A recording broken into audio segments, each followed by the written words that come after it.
धर्म प्रेमी बंधुओं, आप सभी को जय जिनेंद्र। आप सभी का मेरे इस चैनल में स्वागत है। मेरे इस चैनल में जैन धर्म के ग्रंथ ज्ञानारणों का स्वाध्याय चल रहा है और उसके अंतर्गत आज हम स्वाध्याय करेंगे श्लोक नंबर 107 से। सर्वप्रथम मंगलाचरण करते हैं। नरेन्द्रं फणेन्द्रं सुरेन्द्रं नदीशं सतेन्द्रं सुपूजे भजेनायशीशं मुनीन्द्रं गणेन्द्रं नमो जोड़यातं नमो देवदेवं सदा पार्श्वनाथं नमो देवदेवं सदा पार्श्वनाथं नमो देवदेवं सदा पार्श्वनाथं। सर्वे सूता सावधानतः शृण्वन्तु। वर्णन चल रहा है असरण भावना का। यथा बालं तथा वृद्धं यथा डयं दुर्विधं तथा यथा शूरं तथा भीरुं साम्येन ग्रस्तयन्त्यकम्। यम यानी मृत्यु जैसे बालक को ग्रसता है वैसे ही वह वृद्ध को भी ग्रसता है। जैसे धनवान को मनुष्य को ग्रसता है वैसे ही निर्धन को भी ग्रसता है। तथा वह जैसे शूरवीर सुभट को ग्रसता है वैसे ही कायर को भी ग्रसता है। इस प्रकार वह बिना किसी प्रकार के भेदभाव के सभी प्राणियों को समान रूप से ग्रसता है। उसके आक्रमण से कोई भी प्राणी बच नहीं सकता है। अंतक की यम वर्तिता, यह मरण आयु 6। यमराज देखो बड़ी समता से जिसे खा लेता है। जैसे बालक को ग्रसता है वैसे ही वृद्ध को ग्रसता है। कोई मृतकों की संख्या करे तो करीब करीब यह बात दिखेगी कि मरने वाले में जितनी संख्या वृद्ध लोगों की है उतनी संख्या जवानों और बालकों की भी है। सभी को यह यम समता से ग्रसता है। यह अलंकार में कह रहे हैं कहीं यम बालकों को भी है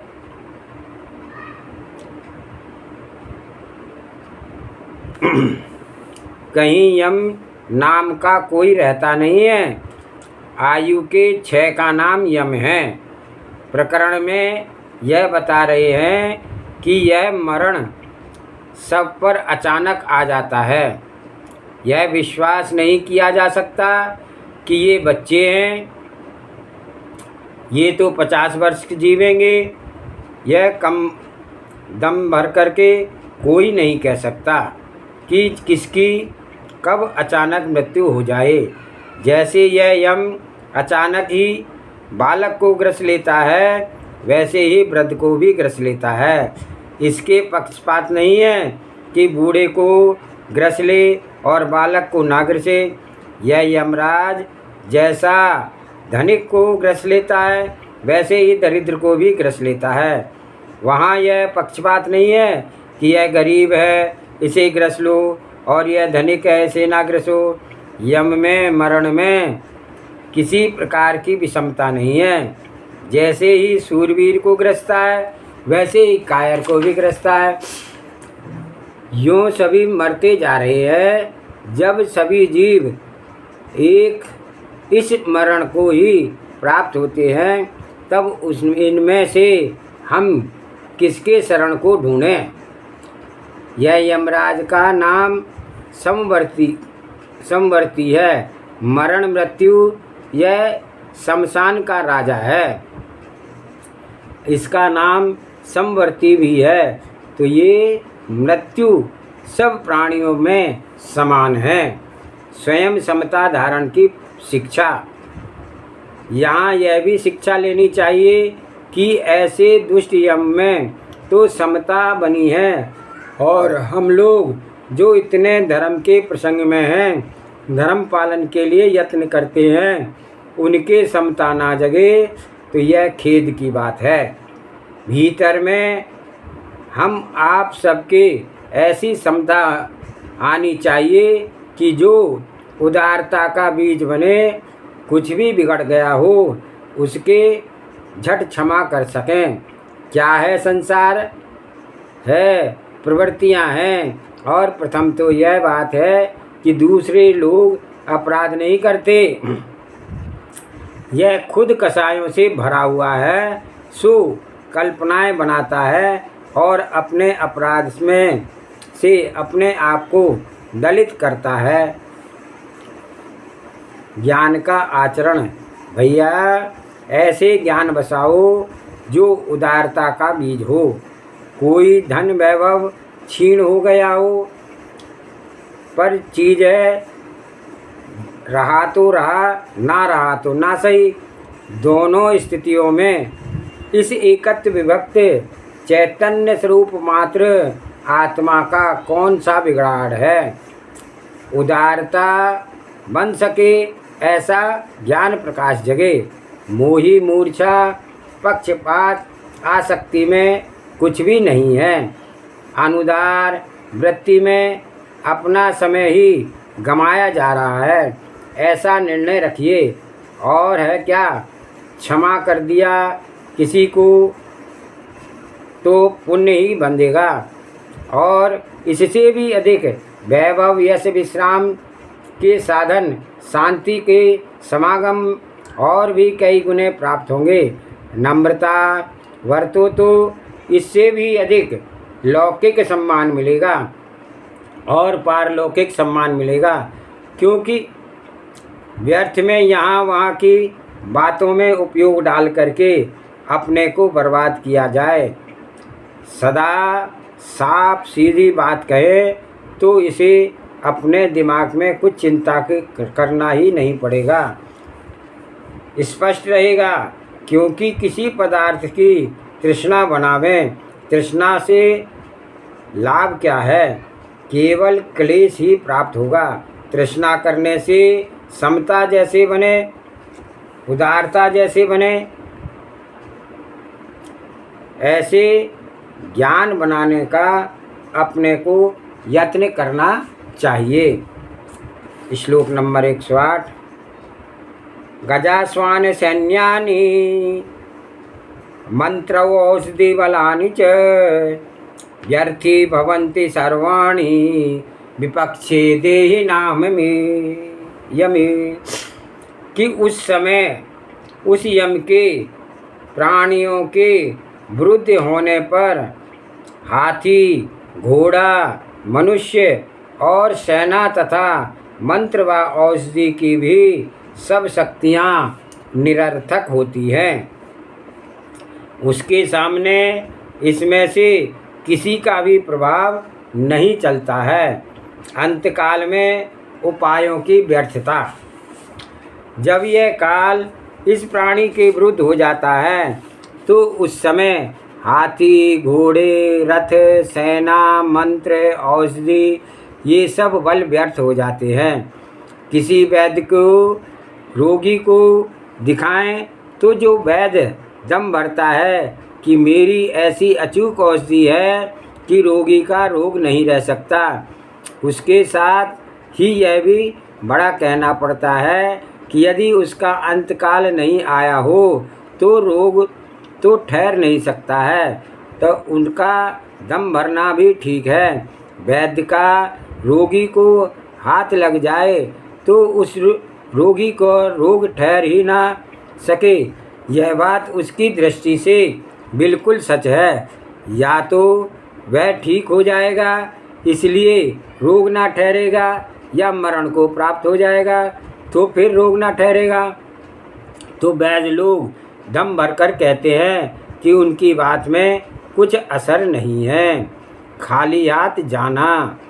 लोग अपनी रक्षा के लिए हाथी, घोड़े का वैभव रखते हैं, सेना, साज, दलबल रखते हैं कोई शत्रु मेरे घर पर ना आ जाए, मेरा बिगाड़ ना कर सके, ये सब सामान रखते हैं।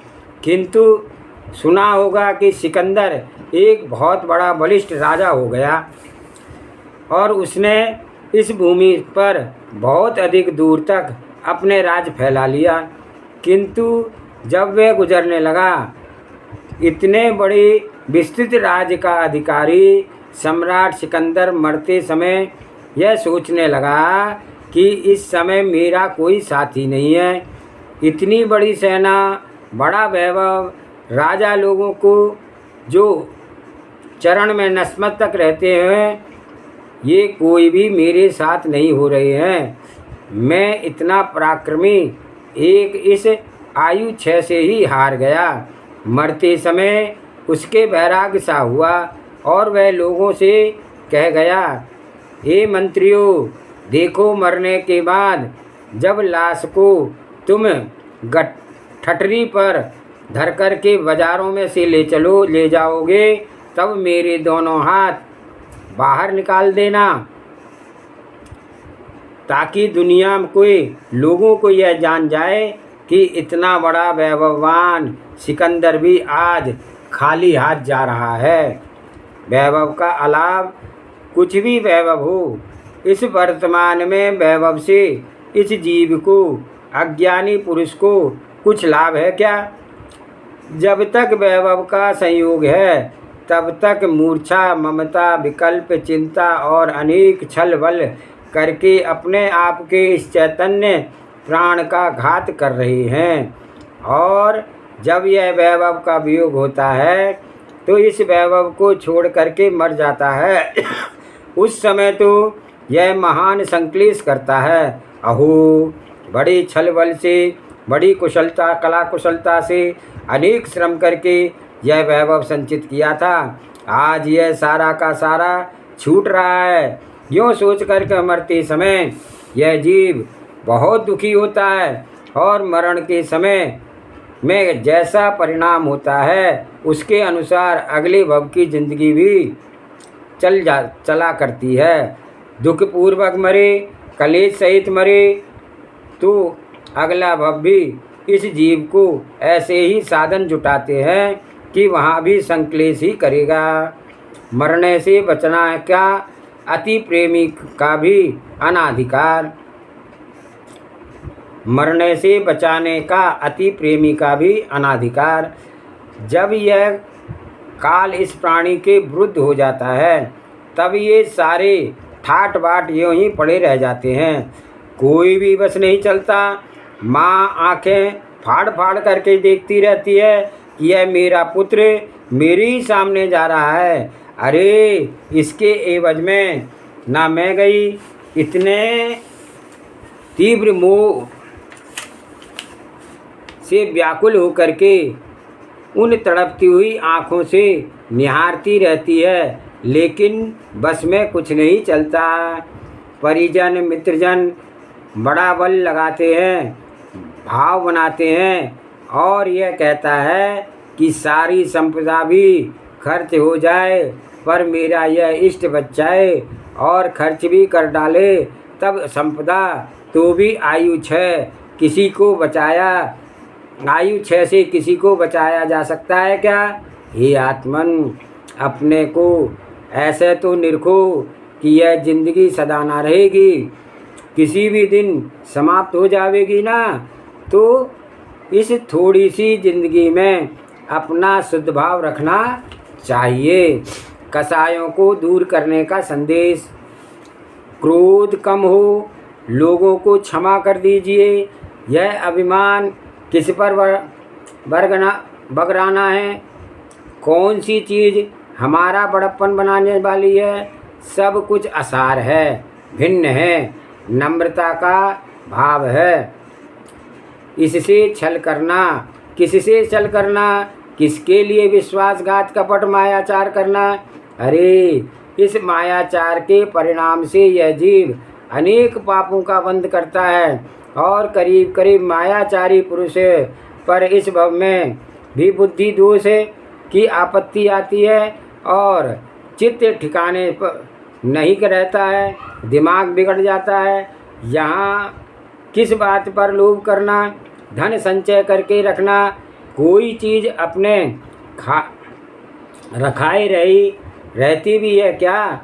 इतना भी उदारचित होकर के परोपकार में लगा दिया जाए, वैभव फिर भी जितना पुण्य है उससे भी अधिक बढ़ता है और उसके अनुसार पाता नहीं है कि किस प्रकार से वैभव और आ जाएगा। न आएगा तो परोपकार में वह करके यह संतोष तो किया जा सकता है ना कि जो बात भी सत्य है कि यह धन परोपकार में ना लगता तो न जाने किन अन्य उपायों में नष्ट हो जाता। इस राखिए से वैभव रहता नहीं है। धर्म में अग्रसर होने की प्रेरणा। भैया, कसायों को मंद करके अपने आप को आत्म सिद्धांत, आत्मज्ञान और आत्म आचरण में लगाना चाहिए। मोक्ष मार्ग का आदर करो, वैभव का आदर मत करो। यह वैभव रहकर भी दुखी करेगा और जाकर भी दुखी करेगा। वैभव का संयोग भी कष्टकारी है और वियोग भी कष्ट देगा। तो यह तो पुण्यानुसार जो कुछ आता है आने दो, उसके इतने समझदार बनो, उसमें गुजरने की व्यवस्था बनाओ और अपने आप के जीवन में धर्म के लिए ही यह मिला है ऐसा जान करके धर्म में अतीव अग्रसर हो। श्लोक नंबर 109।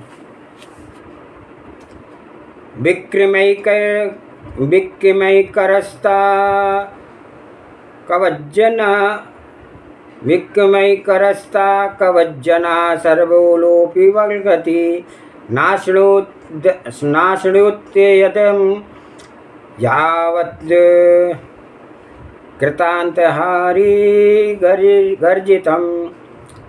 जब तक यमरूप सिंह की निर्दय गर्जना नहीं सुनी जाती है तब तक सभी प्राणी अपने पराक्रम में चूर हुए परवर्तमान देखे जाते हैं। मृत्यु का आक्रमण होने पर सभी का पराक्रम नष्ट हो जाता है। तो मरण काल न आने तक प्राणियों की वल्गना। बड़ा बलवान भी पुरुष हो, जिसके पराक्रम का ही एक प्रधान रूप हो, वीर पुरुष ऐसा मनुष्य भी तब तक उद्यत होकर के दौड़ता है, कूदता है, स्वच्छंद होकर के जो कुछ चाहे वह दुनिया पर ढाता है। कब तक? जब तक कि काल रूपी सिंह की गर्जना को नहीं सुनता है, अर्थात जब तक कल्पना में यह बात नहीं आती कि मेरी मौत आवेगी, तब तक वह पराक्रमी बलवान पुरुष उद्यत होकर के दौड़ता और कूदता है। जैसे सिंह की गर्जना का शब्द हिरण सुन ले तो हिरण की सिट्टी पिट्टी गुम हो जाती है और मूर्ख सा होकर के व्याकुल हो जाता है।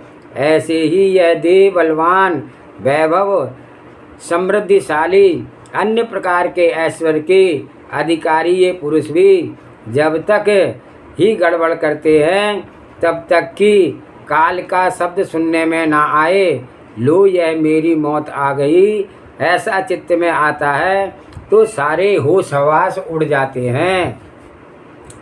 मृत्यु का प्राणी पर प्रभाव।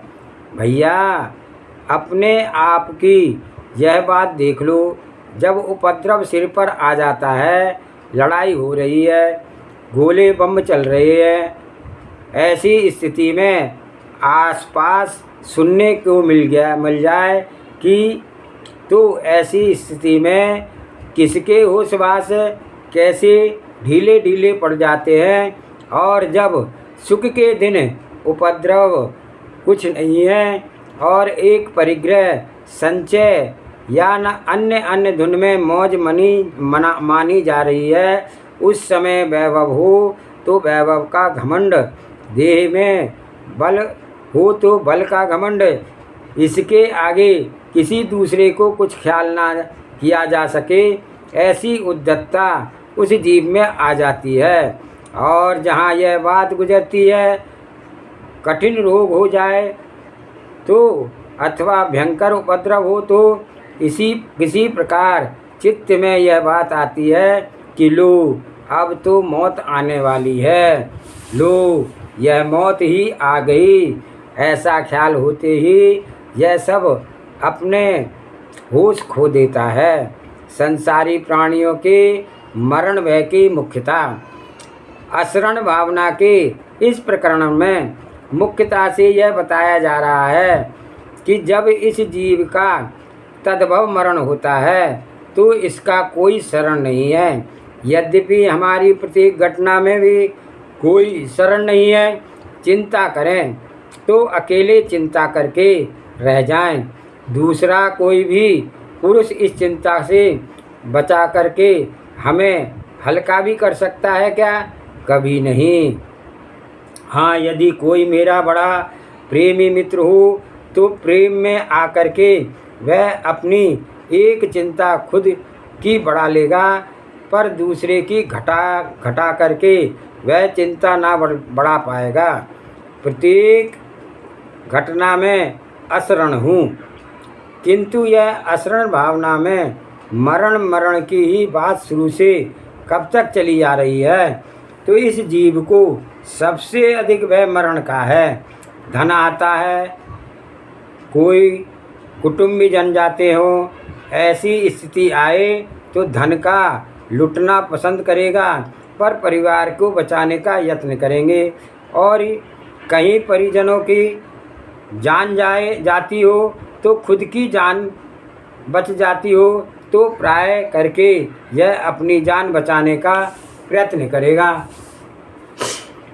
मरण भय का एक दृष्टांत। बंदरियाओं को अपने बच्चे से बहुत प्रेम होता है और सुनते हैं ऐसा कि बंदरिया का बच्चा मर भी जाए तो मरे हुए बच्चे को वह छाती से चिपकाए रहती है, इतना प्रेम होता है। किंतु देखा होगा कोई चीज़ खाने की पड़ी हो तो वह अपने उस बच्चे के हाथ से हटा करके खुद खा लेगी। बंदरिया और बड़े भय की स्थिति से भी समय भी यह बात देखो तो यदि कदाचित पानी बहुत चढ़ जाए, नदी का किनारा हो तो अपने पैरों को अड़ा करके ऊंची उठ जावेगी। बंदरिया अर्थात यदि ज़्यादा पानी आ जावे तो दोनों पैरों के बल खड़ी होकर वह अपने बच्चे की रक्षा करेगी, और ज़्यादा पानी आ जाए तो वह भी कर सकती है तो कि बच्चे को नीचे पटक करके बच्चे पर खड़ी होकर के अपनी जान बचावे। तो ज्ञान का उपयोग ही एकमात्र शरण है। जगत के प्राणी सुख चाहते हैं, पर क्या चाहने से सुख मिलता है? जिस योग उपादान हो, निमित्त हो, जब जैसी स्थिति हो, जो बात होने की है उस प्रकार की होती है, तो यह जगत के प्राणी मृत्यु से डरता है। पर क्या डरने से मृत्यु टल जाती है? वह जब भी जिस प्रकार जिस ढंग से होनी होती है, वह प्राणी व्यर्थ में ही बह करके अपने आप को बेल बनाए रहता है। सम्यक ज्ञान में अद्भुत सामर्थ्य है। इस जीव को शांति उत्पन्न करने वाला एक ज्ञान प्रकाश है। जीवन का और धन है ही क्या? अभिन्न धन, वास्तविक धन एक ज्ञान ही है। सच्चा ज्ञान जगे, भेद विज्ञान को प्रकट करता हुआ ज्ञान जगे तो अब यह ज्ञान भी इसका रक्षक बन सकता है। अन्य कोई भी जगत में शरण नहीं है। जावानी के आज का प्रश्न करते हैं। प्रश्न नंबर 5।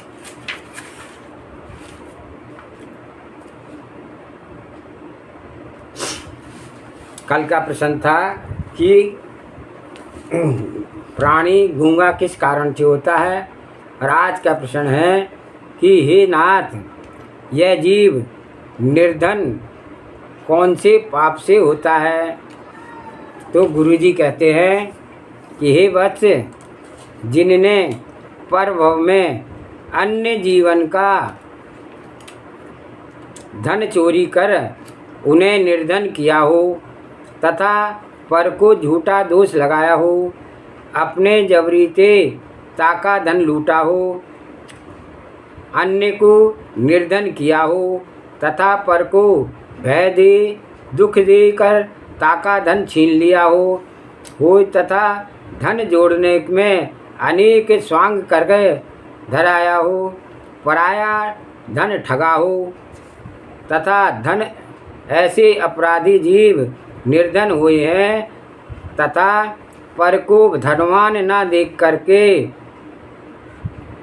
पर को धर्मान न देख सक्या हो, पर के घर में धन देख आप दुखी हो गया हो तथा पर को धनवान देख करके ताके धन खोबने को अनेक चुगली राज पंचन में करी हो, ताका धन नाश कराया हो, निर्धन किया हो तथा अनेकों धन की पैदाइश कोई कार्य में जानी ताके कार्य का घात किया हो इत्यादि पाप भावनाते प्राणी भवांतर में निर्धन होते हैं तथा निर्धन होने के अनेक भेद हैं। जिनने पराया धन अग्नि में जलता देख हर्ष पाया हो तथा अपने पराये धन को अग्नि में लगाया हो, निर्धन किया हो, तो तिस पाप से अपना धन अग्नि में जल आप निर्धन हो गया हो तथा पर धन जल में डूबता देख करके शून्य हर्ष पाया हो तथा अपनी दगाबाजी से नदी सरोवर में पराये धन डुबोए हो, पर को निर्धन किया हो, तिस पाप ते भवांतर में आपका धन नदी सरोवर में जहाज डूबे नाव डूबे ऐसे आप निर्धन हुए तथा औरन के घर नगर लूटे सुन देख करके आप सुखी भया हो, तो आप भी ताके फलते फौज निशुल लूट कर निर्धन होया तथा पर के धन आपने जबरन लूट आया हो तथा पर का धन चोरन से लुटवाया देख करके तथा सुन करके आप हर्ष मनाया हो, ताके पापते भवांतर में आपका धन चोरन से लुटी आप निर्धन हुए इत्यादि निर्धन होने के अनेक भेद हैं। जो परिणमन में ते पर को निर्धन वांछा होए तथा जा प्रकार से तू निर्धन होए देख आप सुखी भया हो, तिस ही निमित्त पाप से आप निर्धन होए। आज का स्वाध्याय यहीं समाप्त करते हैं। जावानी के ज्ञान से सूझे लोकालोक, सोवाणी मस्तक नमो सदा देत हूँ लोक। हे जिनवाणी भारती तुहे जपून दिन रैन, जो तेरी शरणागे सो पावे सुख चैन। देव भजो अरिहंत को गुरु सेवा निर्गन, दया धर्म पालो सदा यही मोक्ष का पंथ। 9 बार नमोकार मंत्र।